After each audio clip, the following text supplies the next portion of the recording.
معزز دوستوں، قرآن مجید میں رب کائنات نے پیغمبروں کے متعلق جتنے بھی واقعات بیان کیے ہیں، ان میں نو انسانوں کے لیے ہدایت اور پیغام ہے۔ کوئی واقعہ بھی مفہوم اور معنی سے خالی نہیں۔ ان میں ایک واقعہ اللہ کے پیغمبر حضرت موسیٰ علیہ السلام اور حضرت خضر علیہ السلام کی ملاقات کا ہے، جسے قرآن میں تفصیل کے ساتھ بیان کیا گیا ہے۔ اس واقعہ میں اللہ نے حضرت خضر علیہ السلام کے ذریعے اپنے نظام قدرت میں رونما ہونے والے واقعات میں سے چند ایک سے پردہ اٹھایا ہے۔ ایک مرتبہ بنی اسرائیل نے حضرت موسیٰ علیہ السلام سے پوچھا، اے اللہ کے پیغمبر، کیا اس روح زمین پر آپ سے بھی بڑا کوئی عالم ہے؟ موسیٰ علیہ السلام نے فرمایا، میں سب سے زیادہ علم والا ہوں۔ لیکن اللہ تبارک و تعالیٰ کو حضرت موسیٰ علیہ السلام کی یہ بات پسند نہ آئی، لہذا موسیٰ علیہ السلام پر وحی آئی کہ ہمارا ایک بندہ مجمع البحرین پر ہے جو آپ سے زیادہ علم رکھتا ہے۔ اس پر حضرت موسیٰ علیہ السلام نے اللہ سے درخواست کی کہ انہیں اس شخص سے ملاقات کرنی ہے تاکہ انہیں جو غیر معمولی علم عطا ہوا ہے اس سے آپ استفادہ حاصل کر سکیں۔ اللہ نے فرمایا، اس بندے کا نام خضر ہے، ان سے آپ کی ملاقات ایک ایسی صورت میں ہوگی۔ اللہ نے موسیٰ علیہ السلام کو حکم دیا کہ ایک مچھلی اپنے توشہ دان میں رکھ لیں اور سفر پر نکل پڑیں۔ جس مقام پر یہ مچھلی گم ہو جائے گی اسی مقام پر وہ شخص ملے گا۔ لہذا موسیٰ علیہ السلام نے مچھلی کو اپنی زنبیل میں رکھا اور اپنے خلیفہ یوشع بن نون کو لے کر اس شخص کی تلاش میں نکل پڑے۔ چلتے چلتے جب آپ ایک دریا کے ساحل پر پہنچے تو آرام کرنے کے لیے وہاں کچھ دیر لیٹ گئے اور حضرت موسیٰ علیہ السلام کو نیند آ گئی۔ اچانک وہ مچھلی ٹوکری میں تڑپنے لگی اور اچھل کر اس دریا میں چلی گئی۔ آپ کے خلیفہ حضرت یوشع نے دیکھا کہ وہ مچھلی جس جگہ گری وہاں پانی ساقط ہو گیا اور ایک راستہ بن گیا۔ جب حضرت موسیٰ علیہ السلام بیدار ہوئے تو حضرت یوشع انہیں یہ عجیب واقعہ بتانا بھول گئے اور دونوں آگے چل دیے۔ جب دوسرے دن یاد آیا تو حضرت یوشع نے آپ کو سارا واقعہ سنا دیا، لہذا حضرت موسیٰ علیہ السلام سمجھ گئے کہ یہ وہی مقام تھا جہاں اس مرد صالح سے ملاقات ہونی تھی۔ لہذا آپ دونوں نے واپس اسی راستے پر لوٹے اور اس مقام پر پہنچے تو دیکھا کہ وہاں ایک چٹان پر چادر اوڑھے ایک شخص بیٹھا ہے۔ وہ شخص حضرت خضر علیہ السلام تھے۔ حضرت موسیٰ علیہ السلام نے انہیں سلام کیا اور اپنا تعارف کروانے کے بعد فرمایا کہ مجھے آپ وہ خاص علم سکھا دیں جو اللہ نے آپ کو عطا فرمایا ہے۔ حضرت خضر علیہ السلام نے کہا، اے موسیٰ، یہ ممکن نہیں کیونکہ آپ صبر نہیں کر پائیں گے۔ لیکن حضرت موسیٰ علیہ السلام نے اصرار کیا اور کہا، انشاءاللہ آپ مجھے صبر کرنے والا پائیں گے۔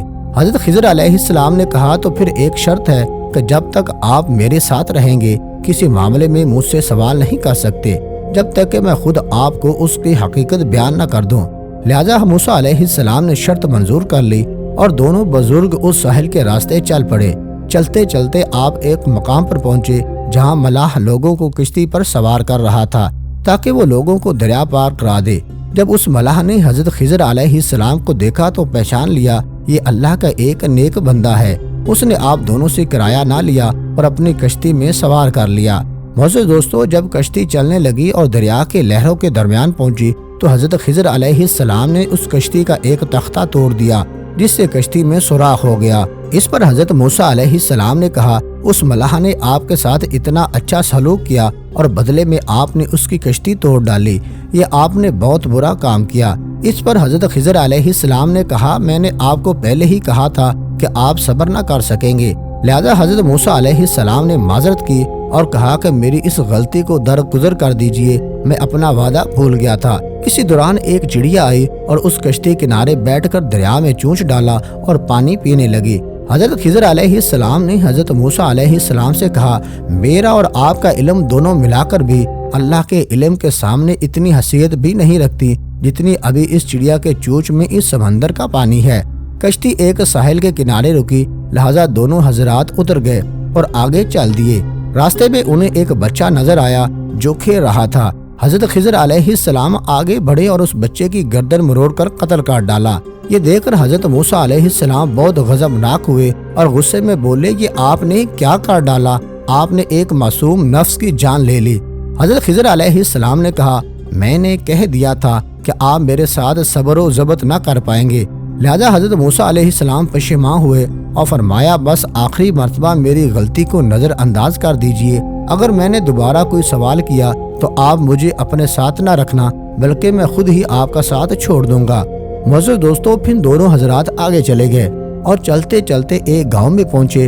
طویل سفر کرنے کی وجہ سے دونوں تھک چکے تھے، لہذا آپ دونوں اس گاؤں میں موجود لوگوں کے دروازے پر گئے اور درخواست کی کہ انہیں وہاں کچھ دیر کے لیے پناہ دے دیں، مگر اس گاؤں کے لوگوں کے اندر سے رحم و انسانیت کا جذبہ مر چکا تھا۔ انہوں نے راہگیر کی مدد کرنے کی بجائے انہیں پناہ اور کھانا دینے سے انکار کر دیا اور انہیں وہاں سے دھتکار دیا۔ جب اس گاؤں سے جانے لگے تو خضر علیہ السلام نے دیکھا کہ وہاں ایک مکان ہے جس کی دیوار پرانی ہو گئی تھی اور وہ جھکی ہوئی تھی۔ وہ دیوار بہت جلد گرنے والی تھی، لہذا حضرت خضر علیہ السلام نے بڑی محنت سے اس دیوار کی مرمت کی اور اسے سیدھا کر دیا۔ اس پر موسیٰ علیہ السلام نے کہا، بستی والوں نے نہ ہمیں پناہ دی اور نہ ہی مہمان نوازی کی، اس کے بعد آپ نے ان کا یہ دیوار سیدھا کر دیا۔ آپ کو چاہیے تھا کہ اس کے بدلے ان سے کچھ اجرت ہی لے لیتے۔ لہذا خضر علیہ السلام نے فرمایا، اب تمہارے اور میرے راستے الگ ہوتے ہیں۔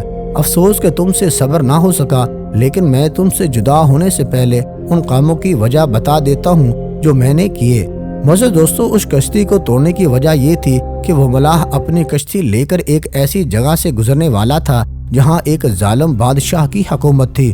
وہ ان علاقوں سے گزرنے والی ہر کشتی کو ضبط کر لیتا ہے۔ جب وہ اس علاقے سے گزریں گے تو اس میں نقص ہونے کی وجہ سے وہ بادشاہ ان سے کشتی نہ چھینے گا اور انہیں چھوڑ دے گا۔ اس طرح اس غریب ملاح کا روزگار بچ جائے گا، اور وہ بچہ جسے میں نے قتل کیا وہ بڑا ہو کر ایک بدکار شخص بننے والا تھا جو کفر اور سرکشی کرتا اور اپنے ماں باپ کے لیے آفت بن جاتا۔ لہذا بحکم الہی میں نے اسے قتل کر دیا تاکہ اس کے ماں باپ اس کے فتنے سے محفوظ ہو جائیں، اور اب اللہ بدلے میں انہیں ایک نیک اور صالح اولاد سے نوازے گا۔ وہ دیوار جس کی میں نے مرمت کی، اس دیوار کے نیچے ایک خزانہ دفن ہے جو 2 یتیم بچوں کی وراثت ہے اور جسے اس کے باپ نے وہاں دفن کروایا تھا۔ اگر وہ دیوار گر جاتی تو اس بستی کے لوگ وہ خزانہ لے لیتے، مگر اب وہ خزانہ محفوظ ہے، اور جب وہ یتیم بچے جمع ہوں گے تو وہ خزانہ انہیں مل جائے گا۔ اس طرح وراثت ان کے اصلی اقدار تک پہنچ جائے گی۔ یہ سارے کام میں نے خود اپنی مرضی سے نہیں کیے، بلکہ یہ اللہ کا حکم تھا جس پر تم صبر نہ کر سکے۔ یہ وہ خاص علم ہے جو حضرت خضر علیہ السلام کو اللہ کی طرف سے عطا کی گئی۔